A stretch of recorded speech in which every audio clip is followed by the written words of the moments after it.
आपने ले लिया है एक बढ़िया सा मोबाइल, बढ़िया गेम्स उसमें खेलते हो, बढ़िया कैमरा है उसका, सब कुछ बढ़िया है, सिम भी डलवा रखा है बढ़िया वाला, मतलब 3 ही तो हैं, एयरटेल हो गया, वोडा हो गया, वीआई हो गया। तो कोई सी भी कंपनी का आपने सिम डलवा लिया, उसका टाइम टू टाइम रिचार्ज भी करवाते हो, लेकिन क्या आपको वो सर्विस मिलती है जिसके लिए आप पैसा दे रहे हो? क्योंकि रियलिटी उसके पलट ही है। आप करवाते हो बढ़िया रिचार्ज कि भैया मैं 2.5 GB तक डेटा खर्च करूंगा एक दिन में, या 3 GB तक डेटा खर्च करूंगा, या कोई 2 GB तक का करवा लेता हो। तो इस तरीके से डिपेंड करता है आप कौन सा रिचार्ज करवाते हो। लेकिन इंडिया की रियलिटी ये है कि 32% सब्सक्राइबर जो टेलीकॉम ऑपरेटर को जिन्होंने सब्सक्राइब कर रखा है, उन्होंने चाहे कोई सा भी प्लान ले रखा हो, लेकिन 32% टेलीकॉम ऑपरेटर ऐसे हैं इंडिया के अंदर जिनको पूरी तरीके से कवरेज नहीं मिल रही है उनके प्लान के मुताबिक। हालांकि मिलनी चाहिए कि 4G उनके इलाके में आना चाहिए, लेकिन ढंग से आ नहीं रहा है। कभी नेटवर्क का इशू होता है, कभी किसी चीज़ का इशू होता है।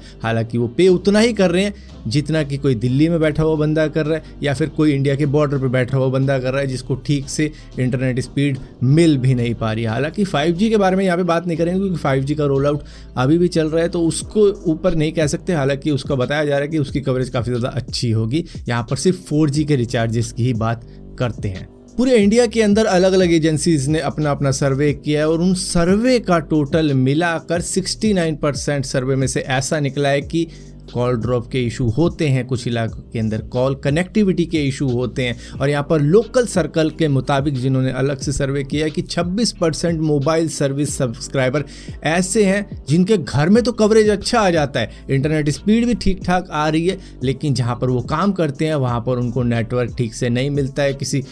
बिल्डिंग के किसी ऐसे कमरे में बैठे हुए हैं जहाँ पर उनके सिग्नल 1 हो जाते हैं, बहुत ही लो सिग्नल आते हैं, उनकी आवाज़ भी क्लियर नहीं आ रही होती। और आपके साथ में कई बार ऐसा भी होता होगा कि आपके वर्क प्लेस पे अच्छा नेटवर्क आ रहा है, क्योंकि 5% लोग ऐसे हैं इस सर्वे के अंदर कि उनके वर्क प्लेस पे तो अच्छा नेटवर्क आता है, लेकिन घर पहुंचने पर नेटवर्क अच्छा नहीं आता है, चाहे वो वीआई का हो, एयरटेल का हो या जियो का हो। कई बार आपके साथ में ऐसा होता होगा ना कि आप किसी को कॉल करते होंगे तो उसको आपकी आवाज़ नहीं सुनाई दे रही, ये कवरेज की वजह से ही होता है। और इसके बाद में आप उसका उपाय क्या निकालते हो कि सामने वाला आपको कॉल कर दे तो चलो ठीक है, वरना कई बार ऐसा होता है कि आपको कोई किसी ने कॉल करी है, वो हेलो हेलो करता रहता है और आप यहाँ से कहते रहते हो कि भैया आवाज़ नहीं आ रही, ये नहीं आ रहा, फिर आप कॉल करते हो तो आवाज़ आनी शुरू हो जाती है। तो ये एक ऐसी चीज़ है जिसके ऊपर शायद आपको याद होगा 2016 या 17 के करीब में दिल्ली हाई कोर्ट ने भी कहा था कि भैया इस तरीके की चीज़ें होती है तो कंज्यूमर को कंपनसेशन मिलना चाहिए। अगर उसकी एक कॉल ड्रॉप होती है तो उसको उसके बदले में 1 रुपया मिलना चाहिए,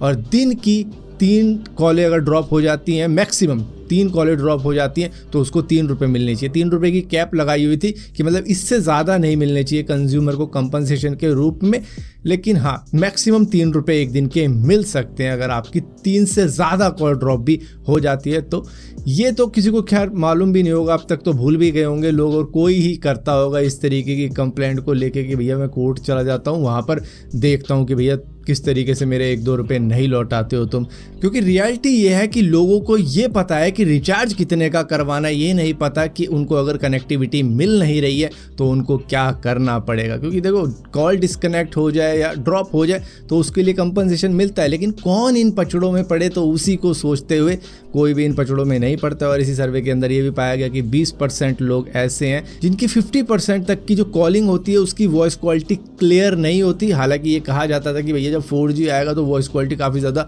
सुधर जाएगी, जिसकी वजह से भैया कई बार कॉल पे सही से बात करने के लिए आपको अपने घर से निकल के घर की छत पर चला जाना पड़ता है, या फिर ऑफिस में बात कर रहे हो तो खिड़की विड़की खोल के बात करनी पड़ती है ताकि अच्छी आवाज़ आए, क्योंकि होता है कई बार कि वॉइस उतनी ज़्यादा क्लियर नहीं होती। तो इसी को लेकर 17 फरवरी को ट्राई के साथ में सभी टेलीकॉम ऑपरेटर्स की मीटिंग हुई है, जहाँ पर उन्होंने बात करी है 5G को लेके कि 5G की सर्विस में तो इस तरीके के इशू नहीं आएंगे ना, कॉल कनेक्शन मतलब कॉल क्वालिटी सब कुछ सही रहनी चाहिए, इसके अंदर इस तरीके के इशू नहीं आने चाहिए। हालांकि कई सारे लोग 5G के ऊपर स्विच भी कर गए होंगे, उनके इलाके में 5G आता होगा, मेरे इलाके में भी 5G है, लेकिन पता नहीं क्यों घर पे बैठा होता हूँ तो 5G के सिग्नल नहीं आते हैं, लेकिन जब कभी बाहर गली के चला जाऊँ तो सिग्नल वगैरह आने लग जाते हैं और स्पीड भी सही आती है वहाँ पर, लेकिन पता नहीं क्यों यहाँ घर तक तो नहीं पहुँच पा रहे भाई 5G के नेटवर्क। सो यहाँ पर कहने का मतलब ये है कि जितना आप पे करते हो इन टेलीकॉम ऑपरेटर्स को, कई लोग ऐसे मतलब 32% लोग ऐसे हैं इंडिया के अंदर जिनको पूरी तरीके से कवरेज नहीं मिल पा रहा है। तो एक तरीके से उनके साथ में हो रही है चीटिंग या पार्शियलिटी कह सकते हैं कि वो किसी ऐसे इलाके में बैठे हुए हैं जहाँ पर उनको कवरेज ठीक से मिल नहीं रही है